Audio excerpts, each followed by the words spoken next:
સ્તોત્રને જેમ જેમ સમજવાનો પ્રયત્ન કરતા જઈએ તેમ તેમ એ 6 અંગો સ્તોત્રમાં કઈ રીતે સમાયેલા છે એ આપ શ્રીની કૃપાથી સમજાય છે. પેલો આવે છે છંદ.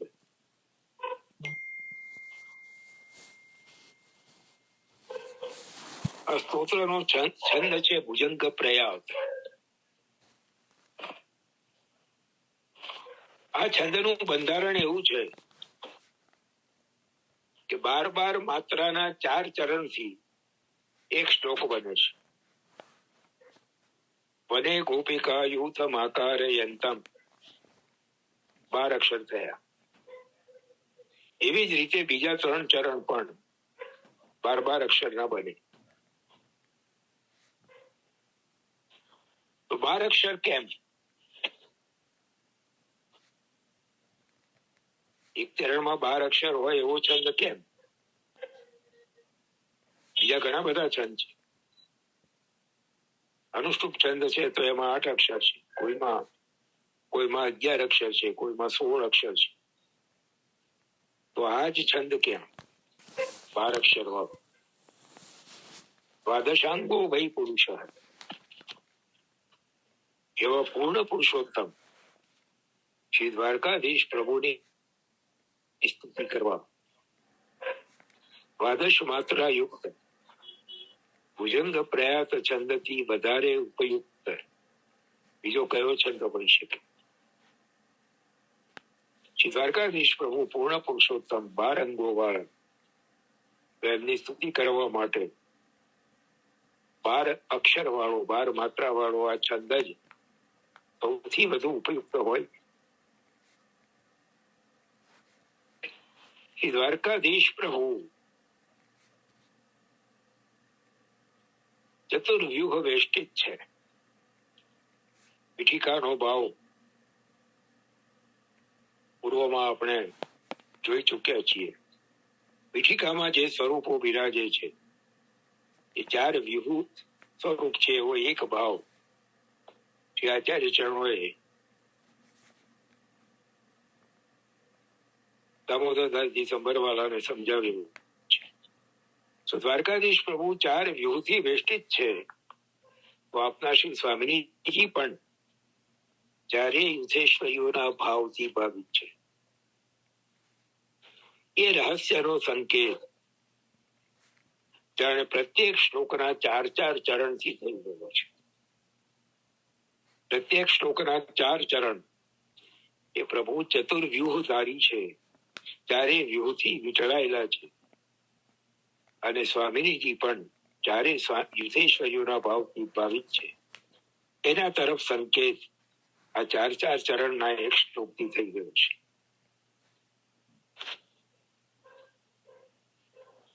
નમામિ હૃદયે શેષે લીલા ક્ષીરાબ્ધિશાયિનમ. એ શ્રીમદ આચાર્ય ચરણોએ મંગલાચરણમાં જે આજ્ઞા કરી એ અનુસાર શ્રી દ્વારકાધીશ પ્રભુ પણ પ્રસ્તુત સ્તોત્રમાં વર્ણવવામાં આવેલી 10 લીલાઓ સહિત પૂજ્યપાદ શ્રી બ્રજેશ કુમારજી મહારાજ શ્રીના હૃદય રૂપી શેષ શૈયા પર સદા બિરાજમાન છે એની ઝાંખી છંદના નામનો અર્થ વિચારીએ તો થઈ શકે છે. કારણ કે છંદનું નામ છે ભુજંગ પ્રયાત. ભુજંગનો અર્થ છે સ્તન.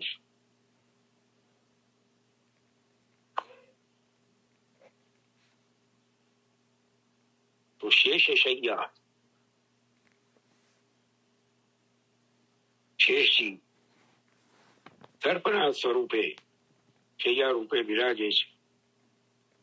એનું અનુસંધાન આ છંદથી પ્રાપ્ત થાય છે કે જેમ શેષ રૂપી શૈયા ઉપર પ્રભુ નિરંતર પોળે છે એમ 10 લીલા કરનારા શ્રી દ્વારકેશ પ્રભુ પણ આપ શ્રીની હૃદય રૂપી શેષ શૈયા ઉપર નિરંતર વિરાજમાન છે. એ ભુજંગ પ્રયાત છંદ સંકેતથી સમજાવી રહ્યો છે. આ પહેલું અંગ મંત્ર છંદ. બીજું અંગ છે ઋષિ. આ સ્તોત્રના ઋષિ કોણ? જેમ શ્રી સર્વોત્તમ સ્તોત્રમાં શ્રી ગુસાઈજીએ પોતાને સ્તોત્રના ઋષિ બતાવે, પુરુષોત્તમ સહસ્રનામમાં શ્રી આચાર્ય શરણોએ પોતાને સ્તોત્રના ઋષિ બતાવ્યા, એમ અહીંયા આ મંત્રાત્મક સ્તોત્ર છે તો એના ઋષિ કોણ? ઋષિની વ્યાખ્યા આપતા શાસ્ત્ર કહે છે, ઋષય મંત્ર દ્રષ્ટારઃ. જેને મંત્રનું દર્શન થાય છે એ ઋષિ છે. તો આ વ્યાખ્યાથી એવું સ્પષ્ટ સમજાય છે કે ઋષિ મંત્રનું સમાધિમાં દર્શન કરીને એને પ્રગટ કરે છે. ઋષિ દ્વારા મંત્રનું સર્જન નથી થતું. ઋષિ મંત્ર બનાવતા નથી, પણ સમાધિમાં એ મંત્રનું દર્શન કરે છે અને એને પ્રગટ કરે છે. તો અહીં પણ શ્રી દ્વારકેશ પ્રભુની વિવિધ લીલાઓનું ભાવાત્મક સમાધિમાં દર્શન કરીને પૂજ્યપાદ શ્રી રજેશ કુમારજી મહારાજશ્રીએ એને છંદોબદ્ધ સ્વરૂપે પ્રગટ કરી છે. આથી આ સ્તોત્રના ઋષિ આપશ્રી છે. સતીશ કાકા બોલો. પ્રગટે કર્યું અને સરકારશ્રીએ જે તમને કીધું હતું, તમે આ પ્રશ્ન કર્યો હતો દ્વારકેશાષ્ટકમનું ક્યારે પ્રગટ કર્યું આપે, તો એ જે તમને સમજાયું હતું એ પણ પ્રગટ કરી દો. ઘણી વાર વિનંતી કરી કે આ જે સ્તુતિઓ આપ રચો છો, સ્તોત્રો રચો છો, લેખો આપ લખો છો, જે ગ્રંથો નું સર્જન કરો છો, એની પુષ્પિકામાં એનું સર્જન ક્યારે થયું એનો પણ ઉલ્લેખ આપ કરતા જાઓ તો ભવિષ્યની પેઢીને બહુ લાભ થાય. અને એ જ અનુસંધાનમાં વારંવાર વિનંતી કરી ત્યારે આપે એક વાર એવું આજ્ઞા કરી અનાયાસ.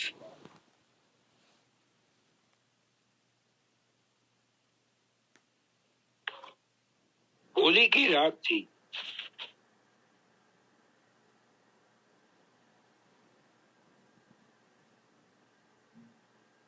હોળીની રાત્રિએ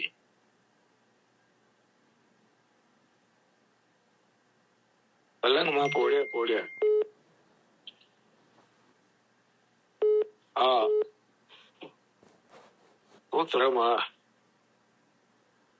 જે પ્રકારે વર્ણન કરવામાં આવ્યું છે એ પ્રકારે શ્રી દ્વારકેશ પ્રભુની વિવિધ સ્વરૂપો ધારણ કરીને કરેલી વિવિધ લીલાઓના દર્શન આપને થતા ગયા અને એને આપના માનસ પટલ ઉપર જ આપ છંદોબદ્ધ કરતા ગયા. અને બીજા દિવસે સવારે એને જે રાત્રિમાં જે દર્શન થયું એને અને જે શ્લોકો રચાતા ગયા એને લિપિબદ્ધ કર્યા, કાગળ ઉપર ઉતાર્યા. અને ઘણી આંખા કોળા કર્યા પછી એટલું ખબર પડી કે 1983 આ સ્તોત્રની રચના થઈ છે.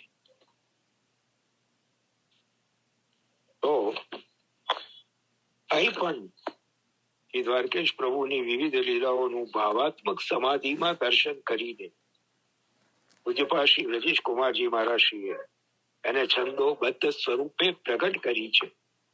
આથી આ સ્તોત્રના ઋષિ આપ છે. શ્રી વાગીશ કુમારજી તો ઘણી વાર આજ્ઞા કરે છે હું તો મારા પિતૃચરણને સ્પષ્ટ એવું કહું છું કે આ સ્તોત્ર આપનું રચેલું છે જ નહીં.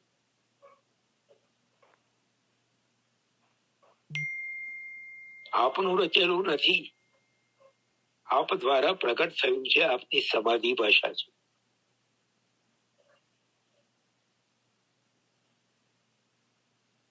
વધારે શું કહું,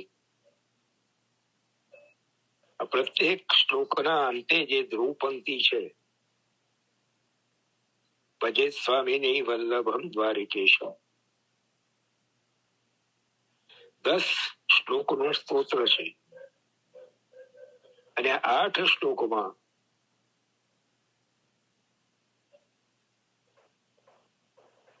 ધ્રુવ પંક્તિ ભજે સ્વામીની વલ્લભમ દ્વારિકેશમ એ પ્રાપ્ત થાય છે. આ 12 અક્ષર ભજે સ્વામીની વલ્લભમ દ્વારિકેશમ એ પોતે જ એક દ્વાદશાક્ષર મંત્ર છે.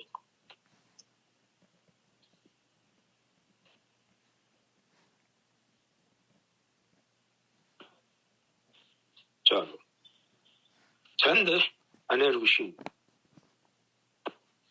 આ બેનું તો પરિચય આપણે પ્રાપ્ત કર્યું. ત્રીજું અંગ છે દેવતા. હા બોલો. આ જે છે તમે સુખધામમાં કેટલા વર્ષ પહેલા કે વલ્લભની આજ્ઞા કરાયો તો? વારંવાર વિનંતી કરી અને પછી આપે સરકારશ્રી પાસે આજ્ઞા લઈ અને શયન દર્શનમાં પ્રભુ સન્મુખાનું ગાન કરવાનું પ્રારંભ કરાવ્યો. વર્ષ તો યાદ નથી, પણ રાધાષ્ટમી હતી એટલું મને યાદ છે. રાધાષ્ટમીના દિવસથી સુખધામમાં શયન દર્શનમાં આરતી પછી પ્રભુ સન્મુખા સ્તોત્રનું ગાન કરવાનો પ્રારંભ થયો અને ઓછામાં ઓછા મને એમ લાગે છે કે 12 વર્ષ તો થયા હશે. ત્યાર પછી તો કેટલાય વૈષ્ણવ એના પેમ્પલેટ છપાવીને, પેલી પત્રિકાઓ છપાવીને વૈષ્ણવોમાં હજારોની સંખ્યામાં વિતરિત કરવામાં આવી અને કઈ સેંકડો વૈષ્ણવોને સ્તોત્ર કંઠસ્થ થઈ ગયું. એવું છે, પ્રભુએ સરકારશ્રીની રચના છે અને પ્રભુએ તમને નિમિત્ત બનાવીને એનો વિસ્તાર કર્યો અને એવું છે પ્રભુની સન્મુખ સ્તોત્ર છે. આ બેન લખે છે મોર ધેન 15 years, 15 વર્ષ કરતા વધારે થયા હશે. સારું, જો આમાં એવું છે, વધારે તો કઈ કહી શકું એમ નથી. અનુભવી બિના અનુભવ કહા જાનીએ, અનુભવનો વિષય છે. પોતાના પ્રભુ સન્મુખ નિયમિત આ સ્તોત્રનો પાઠ કરનારા વૈષ્ણવો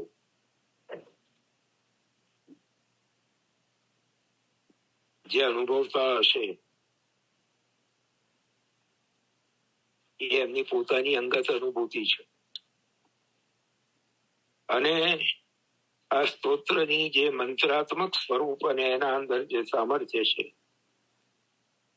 કોઈ લૌકિક લાભ આપે એવું સામર્થ્ય નથી કે આ સ્તોત્રનો પાઠ કરીએ એટલે અમુક અટકેલા કામ પતી જાય, ઉકલી જાય, એવું નથી.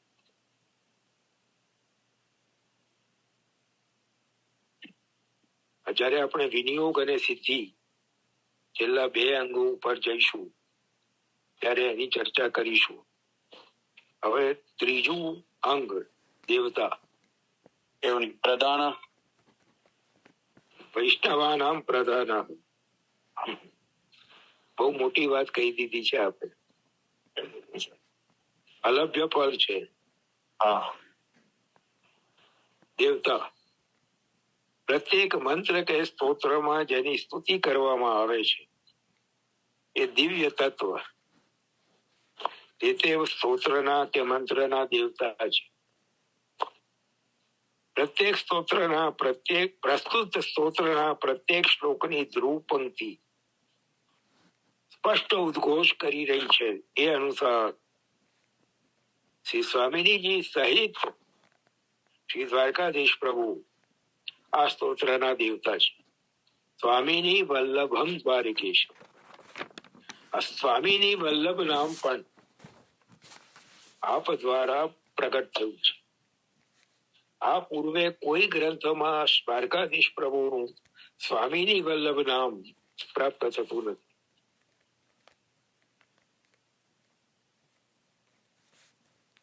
સ્વામિની વલ્લભ દ્વારકેશ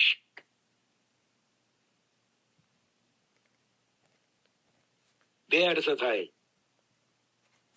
સ્વામિનીજીને જે પ્રિય છે તે દ્વારકેશ, અને સ્વામિનીજી જેમને પ્રિય છે એ દ્વારકેશ. અને એક અર્થ અક્ષીના ચરણોમાં ક્ષમા યાચના સાથે મારા હૃદયમાં જે સ્ફુરે છે એ સાચો છે કે નહીં મને ખબર નથી, પણ અહીંયા આપની આગળ પ્રસ્તુત કરું છું. સ્વામીની વલ્લભ દ્વારકેશ. સ્વામીની અને દ્વારકેશ એક ત્રિભાવાત્મક સ્વરૂપ, એક પુભાવાત્મક સ્વરૂપ, અને વચમાં વલ્લભ એ તૃતીયાત્મક સ્વરૂપ. સ્વામીની વલ્લભ દ્વારકેશ જયારે કહીએ છીએ ત્યારે સંયોગાત્મક, વિપ્રયોગાત્મક અને સાક્ષી આ ત્રણેય સ્વરૂપોનું અનુસંધાન એક સાથે થઈ જાય છે. આવું મારા મંદ બુદ્ધિના હૃદયમાં સ્ફુરે છે કે આપની આગળ મેં નિવેદન કર્યું, કારણ કે આપ વારંવાર આજ્ઞા કરે છે કે પોતાના સેવ્ય સ્વરૂપમાં ત્રણેય સ્વરૂપને જયારે અનુભવે ત્યારે એ પૂર્ણ પુરુષોત્તમ છે. તો સ્વામીની વલ્લભ દ્વારકેશ આ જયારે સમજાય, ત્રિભાવાત્મક, સંયોગાત્મક, ભાવાત્મક, વિપ્રયોગાત્મક અને વલ્લભ એ તૃતીયાત્મક સાક્ષી સ્વરૂપ, આ ત્રણેયનો સમાવેશ એક જ નામમાં સ્વામીની વલ્લભ દ્વારકેશમાં થઈ જાય છે.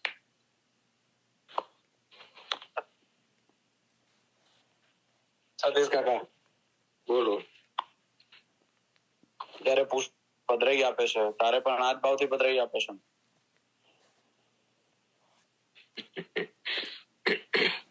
હું તો એવું સ્પષ્ટપણે માનું છું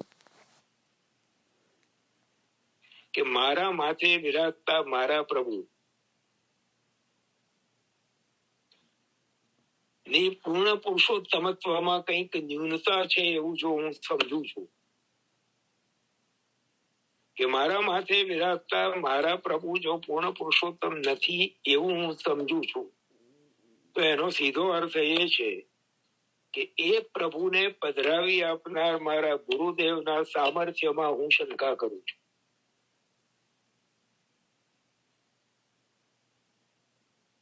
મારા ગુરુદેવના અંદર એ સામર્થ્ય છે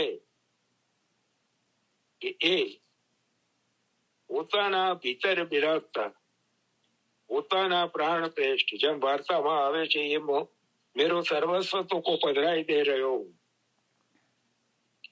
એ જ પ્રમાણે મારા ગુરુદેવ માં એ સામર્થ્ય છે કે એ પોતાના હૃદયમાં બિરાજતા પોતાના પ્રાણ શ્રેષ્ઠ વૈષ્ણવના માથે પધરાવી આપે છે.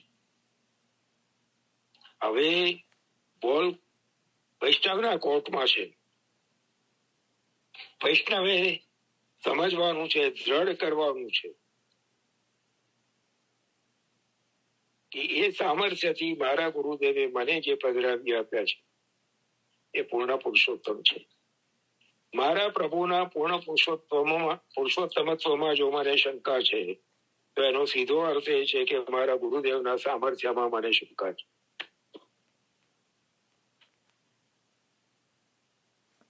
અહીંયા દેવતા શબ્દનો અર્થ ઇન્દ્ર, અગ્નિ વગેરે પ્રાકૃત એવો તરીકે નથી લેવાનો, પરંતુ દેવ શબ્દનો જે અર્થ શાસ્ત્રમાં બતાવ્યો છે, જેનામાં દિવ્યતા છે, પ્રકાશ છે, ક્રીડા કરવાનું સામર્થ્ય છે, આવા જે અલૌકિક ગુણો જેનામાં વિરાજમાન છે, એ દેવ એવો અર્થ સમજવાનો છે.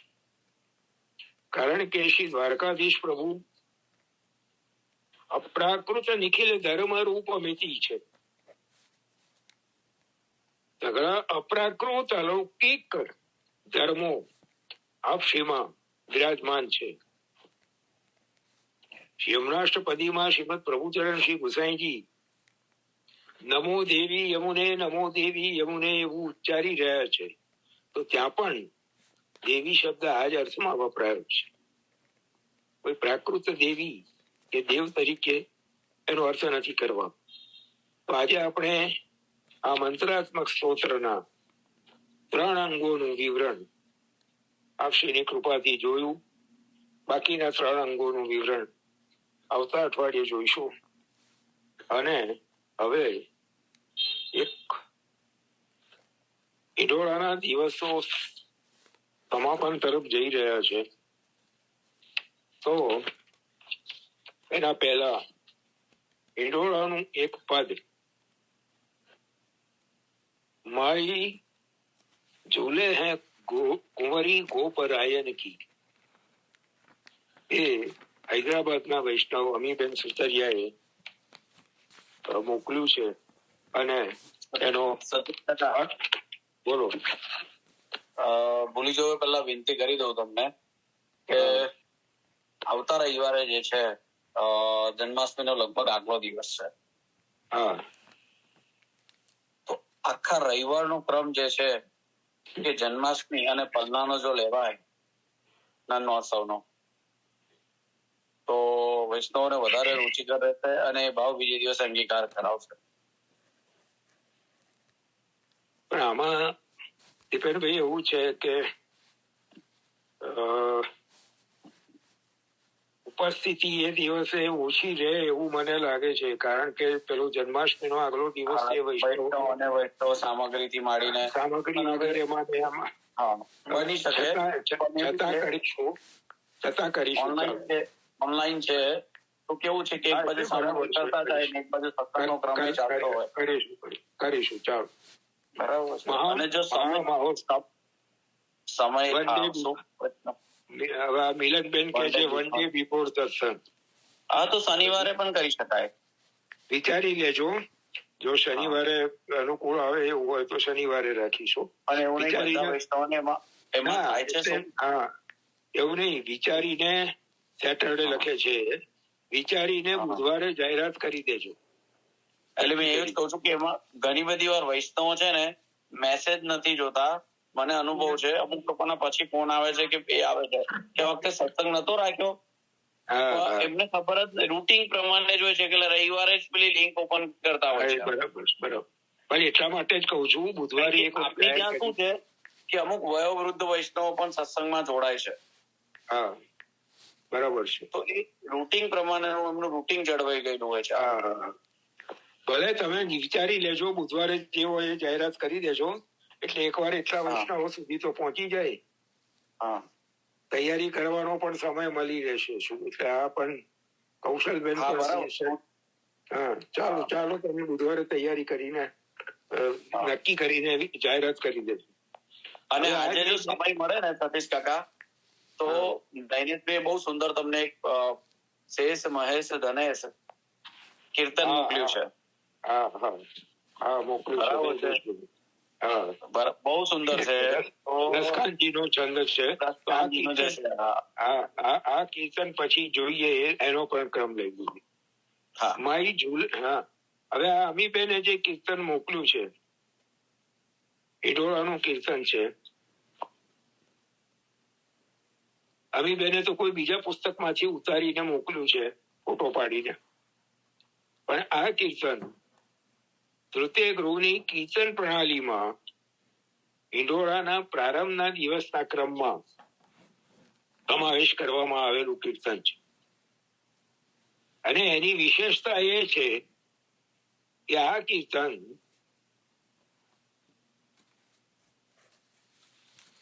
યુગલ સ્વરૂપ હિંડોળામાં બિરાજીને ભોગ આરોગે અને ભોગ સર્યા પછી યુગલ સ્વરૂપ સાથે હિંડોળામાં ભીતર ઝૂલે એ સમયે આ કીર્તન તૃતીય ગૃહની કીર્તન પ્રણાલી પ્રમાણે બહાર જગમોહનમાં બેસીને કીર્તનિયાજી ગાય છે. અદભુત ક્રમ છે. હા, દ્વારકાધીશ પ્રભુની સેવાનો. દરેક ભોગમાં શ્રી સ્વામિનીજી ભીતરથી બહાર પધારીને પ્રભુના સાથે બિરાજીને આરોગે.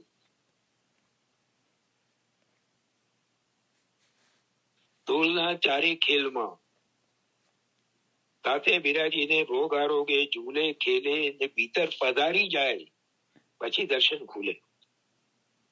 એ જ પ્રકાર હિંડોળામાં. તો અહીંયા હિંડોળાના પ્રારંભના દિવસે ભીતર જયારે યુગલ સ્વરૂપ હિંડોળા ઝૂલે છે ત્યારે આ કીર્તન ગવાય છે.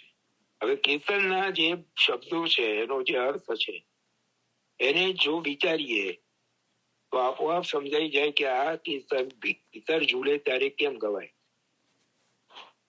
માઈ ઝૂલે હે કુંવરી ગોપરાયન કી, મધ્ય રાધા સુંદર સુકુમારી. ગોપકુલના રાજા બ્રજભાનજી, એમની કુંવરી સુંદર સુકુમારી ઝૂલે છે. પ્રથમ હી ઋતુ પાયસ પ્રારંભ, ચોમાસાની ઋતુ આરંભ થઈ. શિવ વૃષભાન મંગાએ ખંભ. વૃષભાનજી એટલે આ જે લીલાનો ભાવ છે એ બરસાનામાં રાધાજીને ત્યાં, સ્વામિનીજીને ત્યાં યુગલ સ્વરૂપ ભીતર ઝૂલી રહ્યા છે એ ભાવ છે. અને એટલે જ આ ભીતર ઝૂલવાના ક્રમમાં કીર્તન લેવાયું છે. કાળી ભવન તે રતન અમોલ, રચી પછી રુચિર રચ્યો હે હિંડોળ. ખંભ મંગાવ્યા, હિંડોળો સિદ્ધ કરાયો ને એમાં અમૂલ્ય રત્નો ગર્ભમાંથી કાઢીને જડાવ્યા. હવે જે સખી મંડળ આ લીલાના દર્શન માટે ને સહભાગી થવા માટે આ ઉપસ્થિત છે એનું વર્ણન કરે છે. એક તે એક સરસ સુકુમારી, માનો રચી વિધિ કુમકુમ ગારી. દાદાજી કેવી સુંદર ઉપમા આપે છે. માનો રચી વિધિ કુમકુમ ગારી. કંકુની ગાર બનાવીને, કંકુની માટી બનાવીને, સાદી માટીની કુમકુમની માટી બનાવી, કેવી આભાયુક્ત હોય ને કેવી શોભાયુક્ત હોય, એવી કુમકુમની માટીમાંથી જાણે રચી હોય, નિર્માણ કર્યું હોય, એવા એક એક સખી જન. જગમગાત નવ જોબન જ્યોતિ, નવ યૌવન ઝલકી રહ્યું છે. નિરખ નયન ચકચોંધી હોતી. આ સૌંદર્યનો જાણે મહાસાગર, લાવણ્યનો મહાસાગર, નેત્રો જાણે અંજાઈ જતા હોય એમ. બરન બરન ચુનરી સુરંગ, છબી લો ને સોને સે અંગ. છબીનું લાવણ્ય એવું છે કે જાણે અંગ એક એક સખીજનના સુવર્ણથી નિર્મિત થયા હોય. રાજત મણિ આભરણ રમણીય, અને એના ઉપર મણિઓના રમણીય આભરણ ધર્યા છે. જુહી ગુહી કબરી કમનીય, અને દરેકના કેશ પાશ જુઈની માળાઓ ગૂંથિયા છે એવા સુંદર સોહાય છે. ગાવત સુગર સરસ સુર ગીત, દુલરાવત મન મોહન મીત. અને આટલા બધા સખીજનો ભેગા મળીને એમના કોમલ કંઠસ્વરથી, મધુર કંઠસ્વરથી જે ગીતો ગાઈ રહ્યા છે એનાથી જાણે પોતાના પ્રિયતમ મનમોહન ને લાડ લડાવી રહ્યા હોય, પ્રેમ વિવશ હોય સખત ન ગાય, ઉમટ્યો હે આનંદ ઉર ન સમાય. ગાવાનું શરૂ તો કર્યું, પણ એવા પ્રેમ વિવશ થઈ ગયા કે કંઠ રૂધાઈ ગયો, ગાઈ નથી શકતા.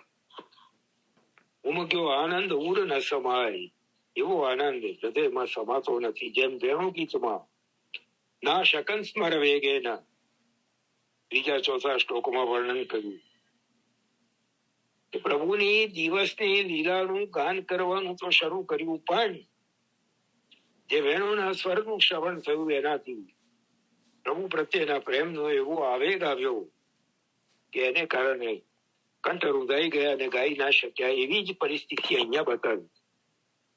દૂરી દેખત ગોકુળ પે રાય, શોભા રેખત મન ના ગાય.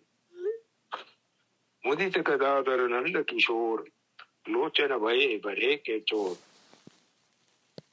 ગદાધર દાસજી લીલાના દર્શન કરતા દૂરથી દર્શન કરીને આ શોભાનું વર્ણન કરે છે કે નેત્રો ધરાતા નથી.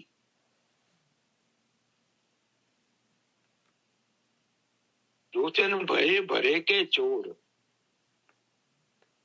જ્યાં લાવણ્યનો મહાસાગર લહેરાઈ રહ્યો છે, એને જાણે કે ચોરી છુપીથી પોતાના લોચનમાં, પોતાના નેત્રોમાં ભરી લેવાની અભિલાષા સેવતા હોય એમ ગદાધર દાસજી દૂરથી દર્શન કરી રહ્યા છે.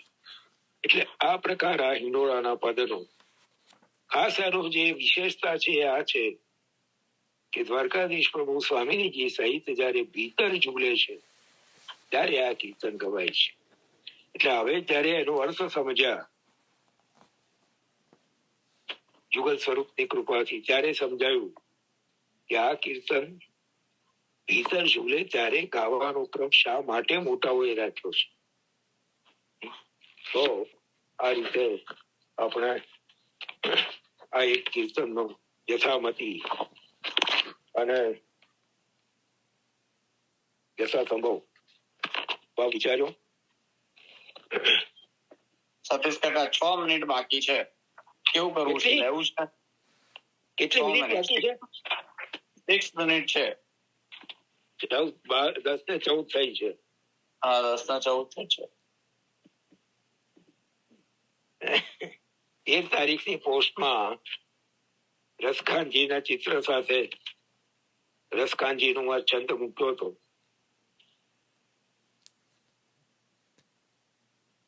શેષ મહેશ ધનેશ દિનેશ સુરેશ હિ જાહી નિરંતર ગાવે. જાહી અનંત જાહી અનાદિ અનંત ખંડ છેદ ભેદ સુવેદ બતાવે. નારદ તે સુખ વ્યાસ રટે પછી હારે તવું પુની પાર ન પાવે. તાહી અહિર કી છોહરિયા છઠિયા વર ચાચ પેના છ રચાય. મહાત્મ્ય જ્ઞાન અને સુદ્રઢ સર્વતોધિક સ્નેહ, આ બંનેનો કેવો અદભુત સમન્વય રસકાનજી આ છંદમાં કર્યું.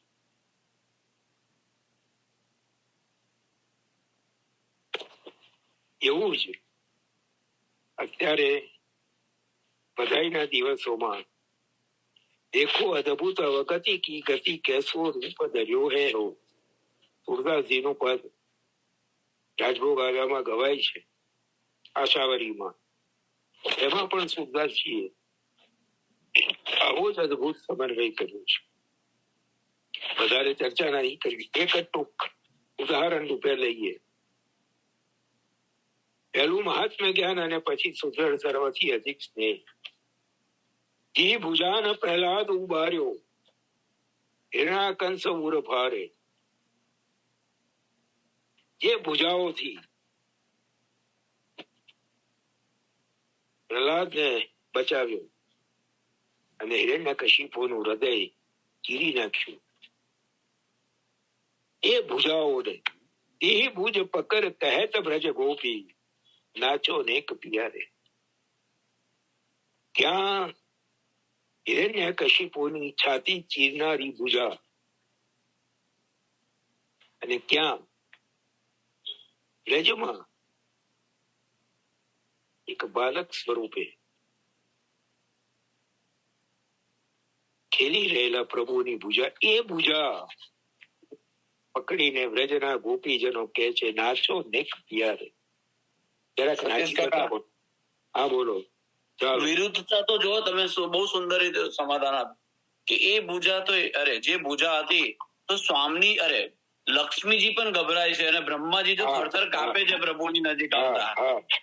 એ ભુજા પકડીને ગોપીજનો કહે છે, નાચો નહીં કપિયારે. ચાલો હવે 3 મિનિટ બાકી રહી છે. મંગળાચરણ તો કર્યું છે, બાકીનો ભાગ આવતા અઠવાડિયે પ્રભુ કરાવશે. વિસ્તારપૂર્વક લેજો સતીશ કાકા. હા, પણ આવતા અઠવાડિયે જન્માષ્ટમીના ક્રમમાં જ લઈ લઈશું. બરાબર. બહુ સુંદર. હા, બહુ સુંદર. ચાલો આશ્રય પદ કરીએ.